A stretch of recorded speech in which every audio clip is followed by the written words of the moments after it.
मेरा ये केस 2 साल पहले से 1.5 से 2 साल से चल रहा है।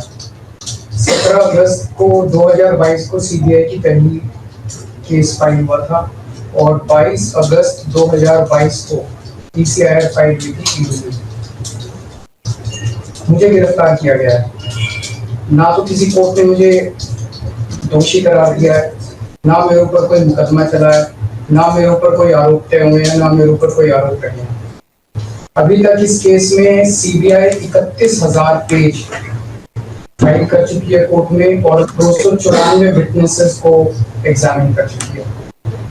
ईडी लगभग 162 विटनेसेस को एग्जामिन कर चुकी है और 25,000 पेजेस फाइल कर चुकी है।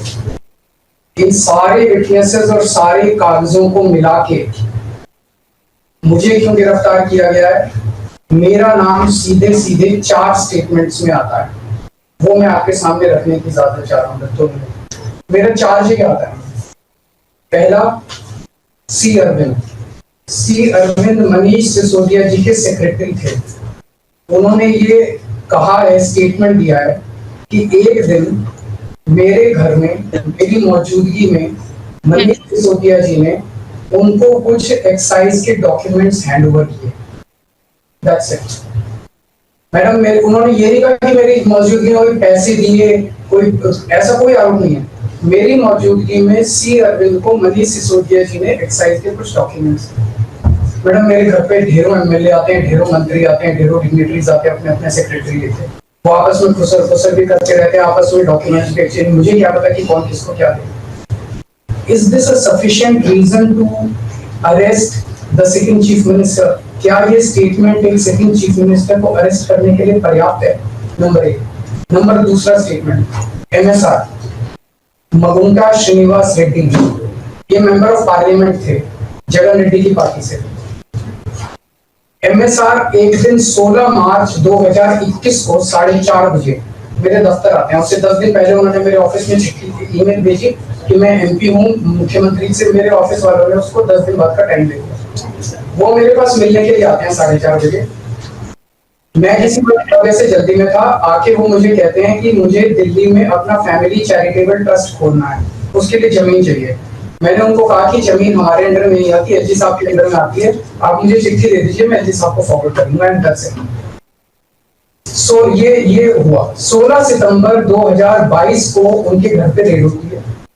उनसे पूछा जाता है कि क्या आप केजरीवाल जी से मिले? वो कहते हैं कि हाँ मैं मिला और मैं केजरीवाल जी से अपने फैमिली ट्रस्ट की जमीन मांगने गया था। ये 16 सितंबर 2022 को सेक्शन 17 का स्टेटमेंट है। ED is not happy with this statement.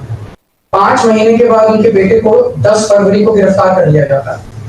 उसके बावजूद भी वो अपने स्टेटमेंट पे कायम रहते हैं। उनका दोबारा गिरफ्तारी के बाद स्टेटमेंट लिया गया, वो कायम रहते हैं।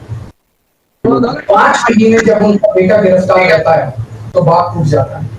16 जुलाई को बदल लेते हैं। उसके बाद वो 16 जुलाई को वो अपना स्टेटमेंट बदल लेते हैं। 18 जुलाई को उनका बेटा छूट जाता है। उसके बाद उनका कोई स्टेटमेंट नहीं होता। That's it. स्टेटमेंट पे स्टेटमेंट हो रहे थे जब तक वो अपना स्टेटमेंट मेरे खिलाफ नहीं दे रहे थे।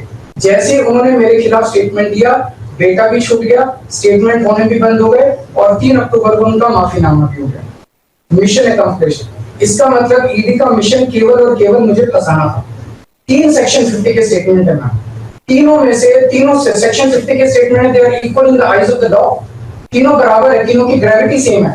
तो उसमें से एक स्टेटमेंट के तवज्जो क्यों दी गई? क्या जांच की गई है जानने के लिए उसमें से एक ठीक है और बाकी 2 गलत है? जो 25,000 पेज ईडी ने फाइल किए हैं कोर्ट के अंदर, उन 25,000 में जो केजरीवाल के खिलाफ वाला स्टेटमेंट है केवल वो लगाया गया, बाकी दोनों स्टेटमेंट दबा दिए गए। क्यों मैम? कोर्ट के सामने तीनों स्टेटमेंट लाए जाने चाहिए थे ताकि कोर्ट डिसाइड कर ले सच्चाई क्या है। चलिए ठीक है। 1 मिनट मैम। तीसरा स्टेटमेंट है उनके बेटे का, राघव मगुंटा से 16 सितंबर को उसके घर पे जब रेड होती है उनसे स्टेटमेंट लेते हैं। He says whatever his father had said. उसके बाद 10 फरवरी को उनको अरेस्ट किया जाता है।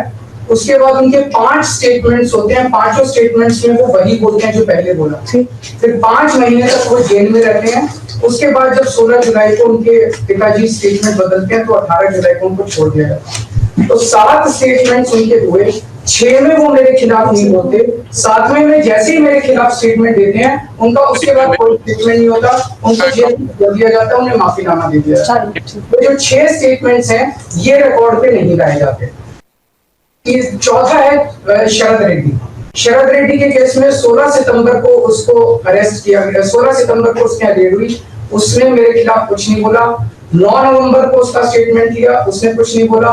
10 नवंबर को उसकी अरेस्ट हुई, उसके बाद उसके 9 स्टेटमेंट्स होते हैं मैम, 9 स्टेटमेंट्स वो मेरे खिलाफ नहीं बोलता। उसके बाद 6 महीने उसको अरेस्ट करने के बाद 25 अप्रैल को वो टूट जाता है और वो केवल इतना कहता है कि मैं विजय नायर के साथ मिलने सीएम साहब के पास गया था, सीएम साहब जल्दी में थे, सीएम साहब ने कहा कि विजय के टच में रहो, विजय अच्छा लड़का है। मैं केवल ये जानना चाहता हूं कि क्या ये 4 स्टेटमेंट्स एक सिटिंग चीफ मिनिस्टर को अरेस्ट करने के लिए, मैम 2 मिनट दे दीजिए, कि ये पर्याप्त है? नंबर 1। नंबर 2, जो 30,000 पेज फाइल किए गए हैं, ये 30,000 पेज के अलावा 1 लाख पेज ईडी के दफ्तर में जो हमारी बेगुनाही के सबूत है, उनको कोर्ट के सामने नहीं लाया गया। ये दूसरी बात मैं ये कहना चाहता हूँ, ये शराब घोटाले का पैसा आखिर है कहाँ, जो शराब घोटाला कहा जा रहा है? मैम ये आरोप लगाया जा रहा है कि 100 करोड़ रुपए किसी साउथ लॉबी ने शराब की हमने पॉलिसी बनाने के लिए, हाँ जी आदमी पार्टी, मैम ये जस्टिस संजीव खन्ना का ऑर्डर है। जस्टिस संजीव खन्ना का order ma'am page 22 para 12, the assertion in the complaint filed by DOE that kickback of rupees 100 crore was actually paid by Liquor Group is a matter of debate. Sanjeev Khanna कह रहे हैं, इसका मतलब ये साबित नहीं हुआ, इसका मतलब ये विवादास्पद है, इसका मतलब ये संदेहास्पद है, इसका मतलब इसके लिए सबूत नहीं है। तो जो 100 करोड़ रुपए ये कह रहे हैं कि हम लोगों ने रिश्वत ली, वो रिश्वत तो संदेहास्पद है, उसमें तो सबूत ही नहीं है।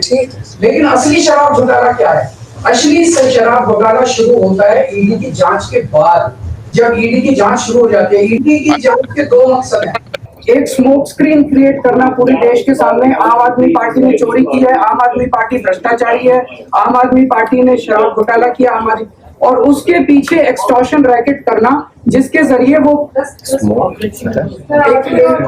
एक्सटॉर्शन रैकेट करना जिसके जरिए वो पैसे इकट्ठे कर रही है। मैं आपको सबूत दे रहा हूँ। शरद रेड्डी के केस में शरद रेड्डी को बेल 2 वजह से मिली।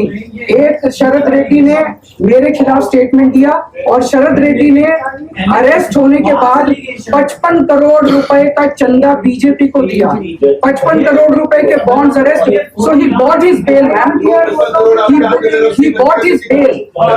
Then now the money trail is clearly established. Money trail is clearly established. Ma'am, just last 1 minute. Yes, last 1 minute. The money trail is established, ma'am. उसने अपनी बेल अरेस्ट होने के बाद 55 करोड़ रुपए का चंदा बीजेपी को दिया, बीजेपी के अकाउंट में सीधा गया, मनी ट्रेल इज एस्टैब्लिश्ड। और यही पूरी जांच का मकसद था। एक तरफ आम आदमी पार्टी को क्रश करना, एक स्मोक स्क्रीन क्रिएट करना, भ्रम का पर्दा, और पीछे से एक्सटॉर्शन करना। Thank you.